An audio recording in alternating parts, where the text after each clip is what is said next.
Morning, everyone. My name is Grant Oliphant, and I'm privileged to serve as president of the Heinz Endowments. And on behalf of our co-host, Sustainable Pittsburgh, I want to thank you all for being here this morning. It's hard to follow that video, but let me try with a few framing remarks for today, and then Joylette will be out to add to them. I'm really delighted that so many of you have joined us here for this Climate Action Summit. We're all here because we care deeply about the future, and climate change is the issue in which literally everything else we care about, every fear, every hope, every purpose, ultimately nests. Our hope is that what you hear today, what you learn today, who you meet here today, will continue to inspire, encourage, and nurture the kind of grassroots activism that we know can have the kind of impact that motivates others to do the same in working for change. When we originally started planning for this event, we considered inviting primarily only the endowment's grantee organizations, but we quickly realized that a great many more organizations and individuals in our region should be included because of the invaluable work they are doing in efforts to counter climate change and mitigate its effects. In fact, the levels of awareness and concern that compel us to organize and participate in events like this and to engage in action is increasing exponentially, and not only in the U.S., but globally. 2 years ago, more than 1,300 people gathered here in the convention center when we hosted Al Gore and his Climate Reality Leadership Training event, which incidentally at that time became the best attended single event in Climate Reality's then 11-year history. They have since exceeded that record at an event in California. A major focus at that event was the use of data and qualified knowledge and expertise to counter our nation's spurious ridiculing of climate science. But as critically important as it is, we no longer need just science to remind us about the devastating consequences of our failure to act. Despite the extraordinary spectacle of a president denying science in the only major power on the planet ruled by a climate-denying orthodoxy, the effects that experts have been predicting for more than 50 years are now becoming all too devastatingly real and tragic. From catastrophic fires like those raging in California as we speak, to hurricanes and tornadoes the size and strength of which only several years ago were considered once-in-a-lifetime calamities, landslides that destroy everything in their wake, epic flooding, and unprecedented drought. The clock is ticking, and most recently, the UN Intergovernmental Panel on Climate Change has warned that globally we must reduce emissions by 50% by 2030 or face cataclysmic consequences. So the circumstances that we are experiencing now are daunting, to say the least, but they also inspire courage, outspoken advocacy, and leadership among individuals like all of you here today and the organizations you represent. We are proud and encouraged, for example, by the city of Pittsburgh's forthright embrace of climate change solutions and environmental challenges, and by the enthusiasm of everyone in this room. Make no mistake, we have our work cut out for us in this region. Every region has its myths, and in our region, one of the stories we like to tell ourselves is that we are a uniquely, quote, climate-resilient place, that the place you want to be in a warming world to ride out the climate change apocalypse is right here in southwestern Pennsylvania. That myth overlooks two important facts. The first is that on a warming planet, no ecosystem anywhere on the globe is safe. Climate change will wreak havoc on food and water systems everywhere. It will unleash waves of storms, disease, refugees, conflict, and economic devastation that will respect no national boundaries, no lines on a map, and no walls.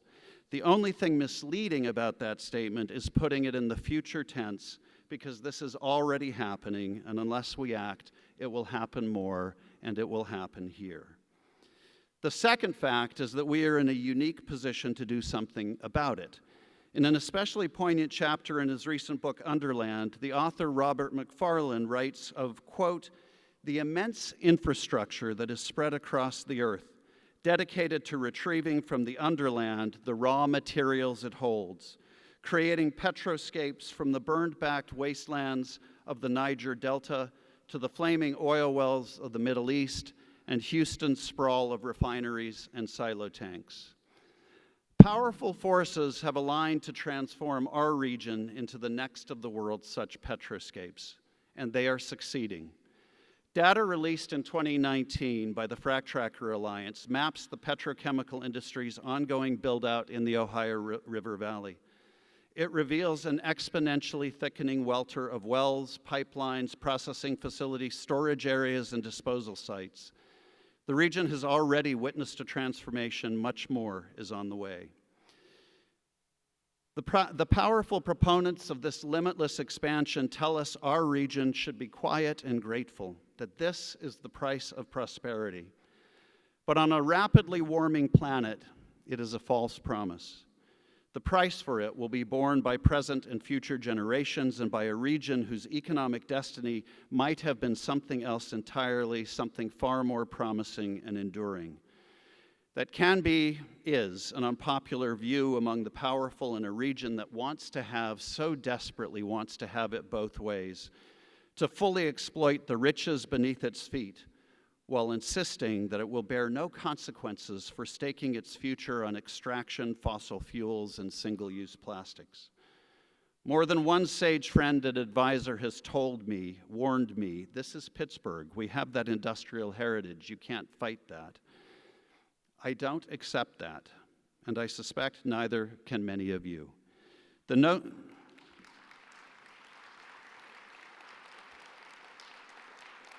you. The notion that we can have our petroplastic cake and eat it too is a catastrophic fiction that serves neither our present nor our future. It reminds me most of another myth, the story of King Midas, whose thirst for gold destroyed everything and everyone he loved. We are in that same position now, either to worsen climate change with our region's expanding carbon touch and to destroy everything and everyone we love, or to become leaders in a global movement to invent alternative technologies and, just as important, to define wealth and human well-being differently. I hope we will choose the latter. And I am heartened by the thoughtful and passionate voices of the activists, especially youth in this room, locally, nationally, and globally. Theirs is symbolic of a spirit that in many ways captures the optimism and unswerving belief that we can make this world a better, safer place, that we can find, indeed, a path forward. I was struck yesterday in reading an article in Nonprofit Quarterly reporting on the fact that over 1,400 scientists have finally broken their silence and signed a joint declaration supporting Extinction Rebellion, a civil disobedience campaign that originated a year ago in the UK. That piece is available. Thank you. That piece is available on NPQ's website and refers to the societal inequities that climate change creates for minority groups and people of color. This is another fact about climate change, that it will hit first and hardest the people who are in positions of the greatest disadvantage. Speaking about these disparities, Boston's Reverend Mariama White Hammond said, quote, "The only way we are going to shift is if we are called to fight more deeply for the things we love. And if we don't love each other across race, across class, then we will sacrifice each other." Today you will hear from many of our partners in the scientific community and in environmental advocacy, and I am delighted to welcome our guest keynote speakers, Raymond Najjar, Professor of Oceanography with the Departments of Meteorology and Geosciences at Penn State University, David Wallace Wells, the author of the New York Times bestseller, The Uninhabitable Earth, Life After Warming, and Dr. Jonathan Foley, a world-renowned environmental scientist, sustainability expert, and executive director of Project Drawdown. Today will also include 5 breakout sessions, each led by individuals directly engaged in work on climate solutions. And outside this room, you will find tables hosted by 8 local nonprofit organizations that are actively working on addressing critical issues that contribute to our environmental deterioration. Before I finish, though, let me reiterate. It is absolutely vital that we fight for change and that we do it collectively. We need to be smart about the ways we do that, for example, by working to substitute clean, renewable energy for dirty power, reducing our carbon loading and its contributions to climate change. We need to work with each other, with our neighbors, through our social networks and political spheres to bring about the change we need to see. Our voices matter, and in fact, they have never mattered more than they do now. I am now pleased to introduce Joylette Portlock, Executive Director of Sustainable Pittsburgh, a co-host and partner with the Heinz Endowments for this Climate Action Summit. Joylette is former Associate Director of the Carnegie Museum of Natural History and founder of Communitopia, the innovative environmental education organization. Please join me in welcoming Joylette, and thank you for being here. Good morning, everyone. Well, thank you so much, Grant. It's an honor for me to be here, and I thank the Heinz Endowments for again and again providing the philanthropic leadership and thought leadership to make sure that our region engages with climate change in a meaningful way. And thank you to everyone here for all of your work and for being here with us today. In addition to the work that was just described, I've focused my career on building community around sustainability topics, with a particular interest stemming from my background in scientific training and making important scientific, technical, and complex information accessible and useful. And nowhere is that work of community building and technical translation more important than around the topic that brings us all here today, climate change. Sustainable Pittsburgh regularly works with hundreds of partners in the region, including many, if not most of you in this room, in local government, nonprofit, and the business community to equip and connect stakeholders around sustainability topics. Our goals are to ensure that our economy is built to last and that our people and planet thrive. Today's Climate Action Summit is timely, coming on the heels of last month's gathering of world leaders at the UN Climate Summit, which itself came on the heels of the largest global climate demonstration ever, 4 million people, led by youth activists. Also last month, more than 350 news outlets began a campaign to cover climate change. And just in August, the Business Roundtable, in a statement signed by 181 of the world's biggest companies, agreed that serving shareholders isn't enough. They said, quote, "We respect the people in our communities and protect the environment by embracing sustainable practices." And today's gathering comes on the heels of Governor Wolf's announcement that Pennsylvania would join the Regional Greenhouse Gas Initiative.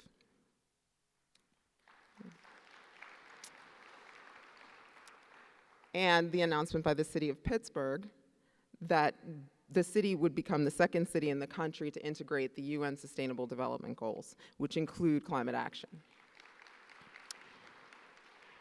You know, I've been looking at these kinds of numbers and trends for some time, and we are seeing a major shift in public opinion and understanding. Some recent polls say that over 70% of US adults now understand humans are impacting our climate. And most think the government is doing too little. Momentum, all these things taken together, clearly indicate the momentum is building. Because meeting the challenge of climate change isn't and must not be a concern only of the environmental wing of the nonprofit sector, right? And it isn't, or shouldn't be, about partisan identity. It's our shared responsibility and our shared opportunity. So here at today's summit, we will hear from advocates and the youth voices who locally and nationally are insisting on action. We will also hear from business leaders about how and why they're building climate action and sustainability into their bottom line. We'll hear from elected officials about the challenges and importance of addressing climate change through government. We will talk about the climate impacts of industry, hear from those in impacted communities, and talk about the consequences of climate change on the health of our people. And throughout, there will be opportunities to do more than talk, to find connections and concrete ways for each of us in every sector to engage, meet the challenge before us, and help to build a better tomorrow. But first, near and dear to my heart, before we do all of that, And to set the stage, we're going to start with the science. Our first speaker today is Dr. Raymond Najjar, a professor of oceanography with the Departments of Meteorology and Geosciences at the Pennsylvania State University. He's been a member of research teams that conducted climate impact assessments of Pennsylvania and the mid and upper Atlantic regions of the United States. He served on the National Academy of Sciences Climate Research Committee and currently serves as one of 2 Pennsylvania-appointed members of the Science and Technical Advisory Committee of the Chesapeake Bay Program. Dr. Najjar accepts the evidence that humans are massively and rapidly transforming the climate, and that an overwhelming majority of the impacts are negative and will get worse. With a sense of urgency, he calls for much safer forms of energy from the wind and sun to be deployed on a massive scale. Please join me in welcoming Dr. Najjar here with us today.